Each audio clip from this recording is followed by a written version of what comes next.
what the hell is this dude doing? Elon Musk and other Republicans just got caught lying on Twitter. Check this out. You want some clear as day proof that a Republican activist just got caught lying online? I do. Here's a tweet by Republican activist Scott Pressler, who goes by The Persistence. He wrote, "Caught on camera, a Susan Crawford supporter was caught on a Ring doorbell, smoking, cursing, and looking for a deceased voter in Wisconsin. She said, 'Is she voting for the nice lady or the devil? Is this really the best Democrats have to offer? I hope this goes viral.'" Remember, he said, is this really the best Democrats have to offer? Well, I hope this goes viral too, because what you didn't take into account is that this wasn't a Democratic door knocker, it was a Republican door knocker. And the way you know that is by looking at the papers that she was holding. This right here is a screenshot of the materials that she was handing out. Look familiar? And if you look here, this is a clearer version of exactly the same document. It is a pro-Trump flyer. If you look at the back, which you can see here in the video, well, a closer iteration of this shows clear as day that this is anti-Susan Crawford material. So either this Democratic door knocker was handing out anti-Susan Crawford material, or Scott Pressler and Republicans just got caught lying yet again. Spoiler alert, it's the latter. Scott Pressler and other Republicans got caught lying yet again. And remember, this canvasser was paid for by Elon Musk's PAC. But sometimes it feels like the only way Republicans can consolidate power is by lying to the American people. And as Elon Musk continues to spiral out on his own platform, spread more lies on his own platform, he only gains more power as Republican politicians run defense for him. I want to break down what Elon Musk has been up to, because he just began censoring opposition accounts on his own platform. Again, leveraging the platform that he owns to achieve his own political ambitions of turning the world into this far-right, populist, globalist. I don't even know what his ultimate vision is, but really quickly, read this article. It says Elon Musk goes on transphobic rant the same day his estranged daughter speaks out. I swear to God, Elon Musk's average day is waking up, tweeting, doing some ketamine, tweeting, getting in beefs with his estranged daughter, banning people on Twitter, glazing Donald Trump saying he would love to just cuddle with him, tweet more ketamine. Is that all this guy does? Musk's daughter, Vivian Wilson, who is trans, called him out in a Teen Vogue interview the same day. Elon Musk went on a transphobic rant on Thursday, baselessly claiming, quote, hormone injections cause extreme emotional volatility. Remember, there's no proof of that whatsoever. Just hours after his estranged transgender daughter, Vivian Wilson, called him a, quote, pathetic man-child. Vivian called him a lot worse than that. She was roasting her own father. And then Elon Musk, of course, takes it to Twitter, where he can boost his own crazy transphobic conspiracy theories. He said, quote, what are the statistics on trans violence? Elon Musk wrote on X a few hours after Vivian made those comments in response to somebody writing that 3 out of 4 people who have been arrested for vandalizing Teslas are, quote, trans or non-binary. Quote, the probability of a trans person being violent appears to be vastly higher than non-trans, said Elon Musk incredibly falsely. There is no evidence to suggest people taking hormone injections are subject to extreme emotional volatility, but Elon Musk shared a graphic saying, quote, wow, trans violence is extremely far above normal levels, just spreading pure disinformation. What did I say? It feels like Republicans have to lie to consolidate power. Again, there is no evidence of this. A 2022 Stanford study found that trans people who start gender-affirming hormone treatment have better mental health than people who wait until adulthood. And a review conducted by researchers in Amsterdam found that gender-affirming hormone therapy reduces depression and psychological distress in trans people. That's why it's used as medicine. That's why it's used as a prescription to a problem that somebody might have with gender dysphoria. But that doesn't stop Elon Musk from spreading a massive amount of lies. At the same time, this dude is suspending opposition accounts in Turkey and randomly playing with his silverware at Trump galas. I mean, I don't know what, we'll get to this in 1 second. I just want to point out the danger of Elon Musk leveraging his platform to ban opposition accounts amid civil unrest. He's banning accounts, suspending accounts, spreading information about the widespread demonstrations while they're happening. And you know, The first time I really remember Elon Musk breaching his main promise when he bought X was to turn it into a free speech beacon, a town square where anybody can come and say anything. And of course, we all knew that was BS. But the first time I remember him really breaking that was when he banned that Elon Jet account, which was a jet that tracked Elon Musk's publicly available jet data. So every time Elon Musk travels in his private jet, it goes out into the internet. It's out there. What he's doing today is out there. And some dude coded a Twitter account that would track and would pull the information and tweet it out.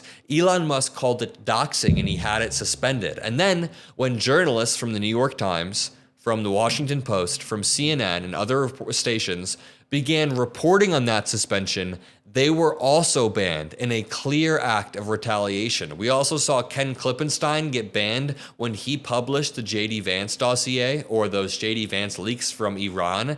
Elon Musk is incredibly willing to manipulate content moderation to boost content or suppress content if it protects himself and his political allies from scrutiny. And that's the main point that I want to make. This should scare everybody. Conservatives claim that they're for free speech, but when it benefits their side, when the suppression of speech benefits their side, they are completely blinded to it. But let's continue reading this article.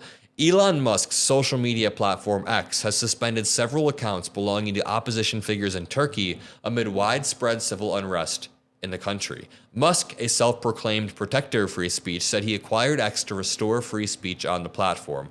Now, here's the main takeaway. Elon Musk is not only hurting freedom of speech on his own platform, but he's helping aid authoritarians in other countries. Read about how ridiculous this is. The suspensions and bans from Elon Musk come after huge demonstrations were sparked by the arrest of Turkish President Erdogan's main political rival. So Erdogan's political rival was arrested, and then demonstrations spark out because people are demanding some form of democracy, are demanding some form of freedom of speech or freedom of elections. And then Elon Musk begins banning content about those demonstrations. Erdogan's opponent was arrested just hours before he was nominated to be the presidential candidate for the main opposition party.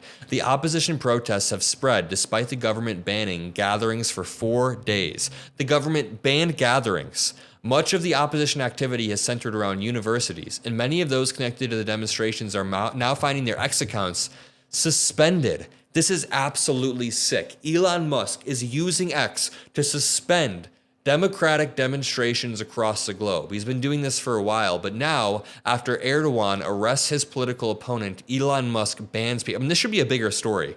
Everybody should be talking about this. Our foot should be on Elon Musk's neck, metaphorically, of course, because he is right now hurting democracy abroad. The majority of accounts suspended were, quote, university-associated activist accounts, basically sharing protest information or locations for students to go, said Yusuf Khan, a coordinator and analyst at the Wilson Center's Middle East program.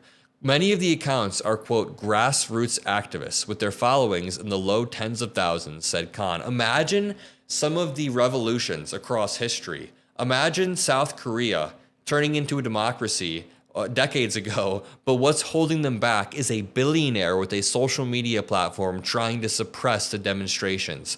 Imagine Tiananmen Square not only being suppressed by the Chinese government, but you also have a billionaire trying to suppress the demonstrations in the first place. It is a gross overstepping by Elon Musk. And you know, this video was mainly going to be me kind of joking about Elon Musk playing around with the silverware at a Trump gala. Let me play this clip. Elon Musk thinks he's all cool and mysterious because he has silverware balancing on his finger. Oh, wow, what a cool, quirky, funny, memey guy. No, this is not a funny clip anymore. I find it quite annoying because while this is happening, the same day this is happening, quote, some accounts appear to be suspended only in Turkey and not the rest of the world, reports Politico, which means Elon Musk is again trying to ban account. Okay, just take a step back. Elon Musk is loosening restrictions on hate speech so people can go on Twitter or X and spread extremist content. You can post pictures of swastikas. You can post Hitler speeches, which there's an argument for free speech, but when people are posting Hitler speeches and swastikas on a daily basis, on an hourly basis, maybe we need a little bit stricter content moderation. But On one hand, he's loosening content restrictions so more extremist content can be pushed, but then he's also restricting pro-democracy content, which raises a lot of questions about, number one, his goals. He really does want to turn the earth into this far-right populist wasteland where he has a bunch of power, but also we're witnessing a case study on how wealth can be basically leveraged to monopolize speech. Elon Musk's control over X, it's not just about banning individual accounts.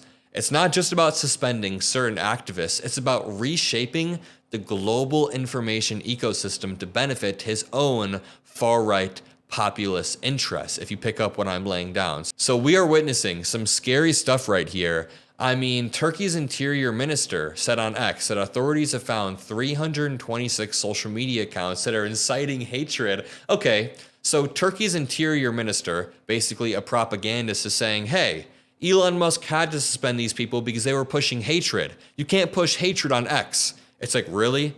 You can't push hatred on X? People are posting swastikas and saying that, I mean, the Nazis didn't kill enough Jews, whatever the hell. You could find it on Twitter. You could think of the most vile, anti-Semitic, racist, xenophobic, even Islamophobic thing possible, and you will be able to find it on X. So if X is willing to suspend opposition accounts in Turkey for promoting democracy, if X is willing to silence reporters who are exposing Elon Musk and basically just bend to the will of authoritarian regimes, then it's no longer a platform for free speech. It never was. It was always a weapon of censorship. And let me just leave it there. All that I ask from you is to drop a like, subscribe. Have a great rest of your day, and I'll see you in the next video. Peace out.